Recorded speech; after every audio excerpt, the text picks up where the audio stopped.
All right, hello everyone, and peace of Christ to all of you. Today, our topic is about who is the one who built what it's called today Al-Aqsa Mosque. And it was actually a Muslim challenging me to prove to him from Islamic books that Jerusalem belonged to the Jews and the Aqsa Mosque belonged to the Jews too. And he said, I challenge you to provide me with any reference, and I accept only reference from Islamic books. And this reference should be published in official Islamic website. So who is the one really build what it's called today Al-Aqsa Mosque? Is that really a mosque, as Muslims claim? Who is the one who built Jerusalem? You know, the Muslims, they claim that David and Sulaiman, they are kings. Okay, what is their kingdom? Any Muslim can tell me where was the kingdom of Sulaiman, which means Solomon? Where was the kingdom of David? I mean, it's very foolishness of you Muslims to talk about a king, his name is Sulaiman, and a king, his name is David, but yet you refuse to tell us where we can locate their kingdom. You know, a king, he have a kingdom, which means it have a location, can be found in the map. It, you know, he have a nation, and he is one of this nation. And what is the name of his nation? Now, first, before we go, let us give definition first for Sulaiman and David. Who are they? According to Islam, not according to me. You know, when I say not according to me, doesn't mean I don't agree or agree. I'm just giving you what the Muslims believe. So if we go to the Muslims believe, we will find the following. We will go to search the truth Islamic website, and we go to chapter 6 verse number 84. You can click at any translation you wish, and then you will find here it's speaking about Abraham, Allah talking supposedly, that he gave Abraham etc. things, and then we gave him Isaac and Jacob. All right, and this is the Muslim translation, and all three, which mean Jacob, Isaac, and Abraham, guided, and before him we guided Noah, and among his progeny David and Solomon. Okay, among the children of who? The children of Jacob.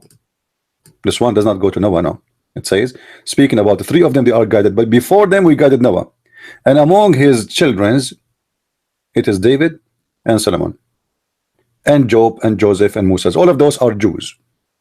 And Job and Joseph and Moses, all of those are Jews, all of them. All right, now hold on. The Quran is mentioning 4 names in the front of us, and those are supposedly, according to the Quran, the children of Jacob, the children of Isaac, or Isaac. That's wonderful. This is all just the roots of the Jews. All of them, they are coming from Abraham. Thank you very much. So now we do not need to prove that David and Solomon, they are not Arab, they are not from India, they are, you know, it's very clear, the Quran saying clearly that those are the children's. Jacob is the one who his name later is called in the Quran as Israel. Israel. The Quran, as usual, is a funny book because it's a copy paste. Suddenly the name Israel appear in the Quran with no introduction, and nowhere in the Quran it says who is this guy Israel, but you can find in the hadith that Israel is Jacob, but you cannot find in the Quran. The first time it appeared in the Quran in chapter 2 verse number 40, where it says Ya Bani Israel, or children of Israel. However, this statement, or children of Israel, is reported all over, as you see in those verses, chapter 247, chapter 283, chapter 122, and even this chapter actually says, this verse, it says that the Jews are the superior, they are the superior chosen people by Allah. So when a Muslim, they say that the Jews, they think they are superior and they are fascist, the fascist is your God if this is what you believe, for he is the one, he said that I favor you upon all the other creatures. And you can read any translation you wish, you know.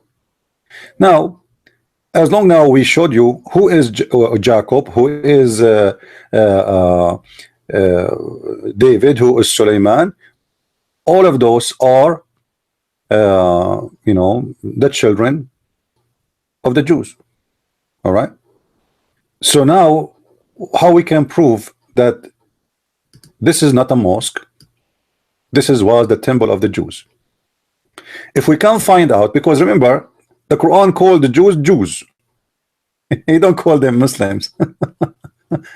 Never call them Muslims, which is funny because the Muslims, they say to us that Moses was a Muslim, but the whole Quran never called them, the Jews, anything except Jews. So why did not call them Muslims if they are Muslims? It's just additional stupid thing. The Muslims, they are copy-paste nation and they have no idea, and nobody want to do like a heavy-duty research and study and ask serious questions. So who is the one who built this mosque and who is the one who built Jerusalem? We will go to a very important Islamic books.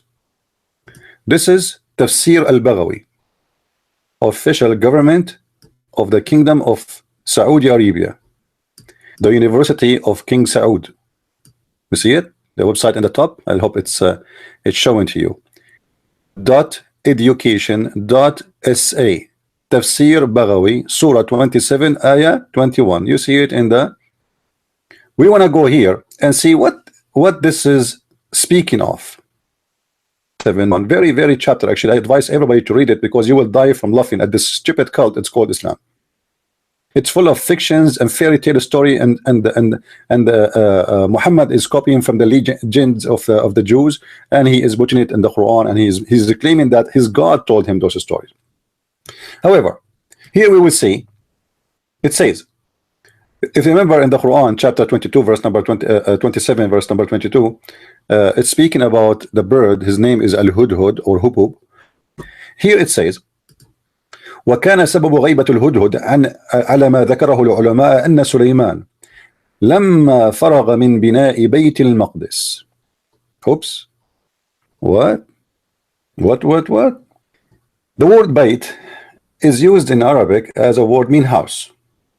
Some Muslims, they might say here the house which is talking about, it is not Al-Aqsa Mosque. Okay, what it is then? Bayt al-Maqdis, this is something they copy from the Aramaic. Bayt, like we say Bethlehem, Bethlehem, Beit Lahya, Beit, it's all over the Middle East. All of those are Aramaic names, and the Muslims, when they occupy those countries, they use the same, almost same names. So it says here, and the reason for the absence of the hudhud, which is the bird, as it's mentioned by our scholars, that Solomon, when he finished from building the house, the holy house, Baytul Maqdis, the holy house, that is the temple of Jerusalem, which is the Muslims claiming that this is belong to them.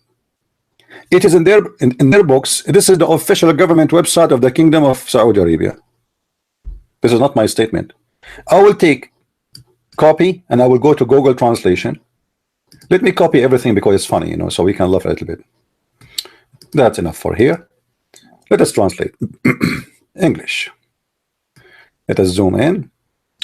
The reason for the absence of the hubu is on, according to our scientists, which mean the ulama, the scholars, that Sulaiman completed the construction of the holy house. Do you see it?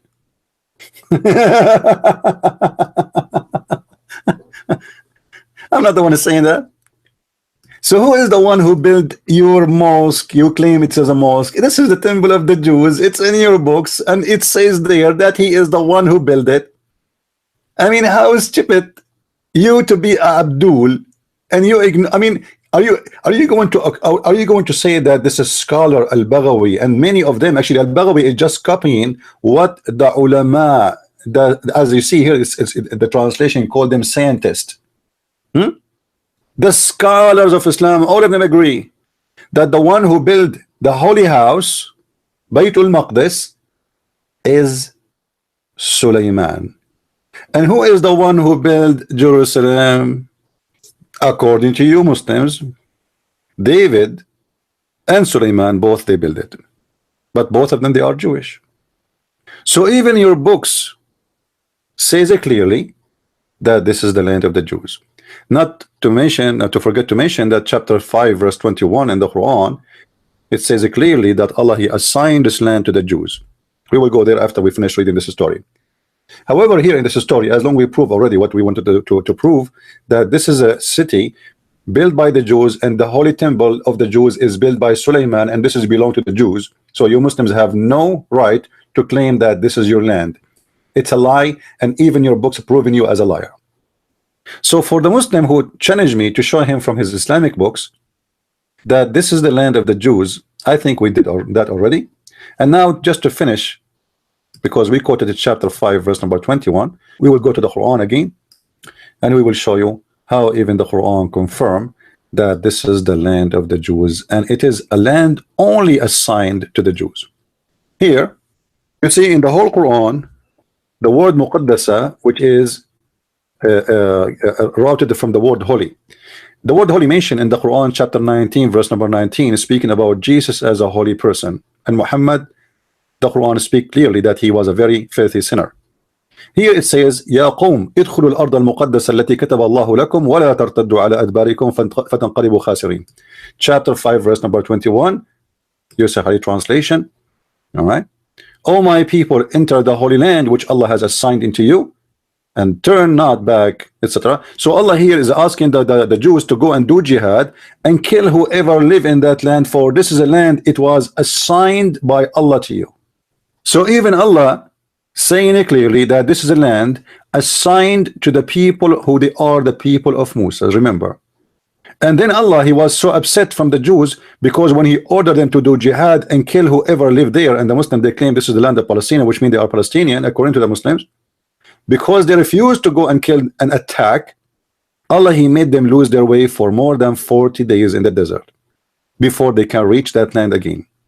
Only 2 men from the followers of Moses accept to do jihad, and the Quran called them as a blessed 2 fearing men who they are bestowed by Allah grace, or Allah, He bestowed His grace on them.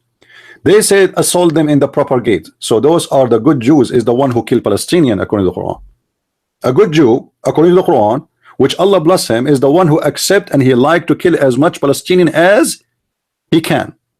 Those who refuse to kill the Palestinian according to the Quran are filthy and disobey God, and this is why Allah, He made them, therefore, because they refused to go and do jihad, they said to him, oh Moses, we will remain here, you go and fight with your those 2 guys, you know, the 2 guys want to fight with you, go with them, we will remain here. So Allah was so upset because they refused to do so. So what He did, Allah, He cursed them, and He said, therefore will the land be out of the reach for 40 years. So the punishment was only to be away from the land for 40 years, and that's it. Still the land is their land. This is your Quran, Muslims.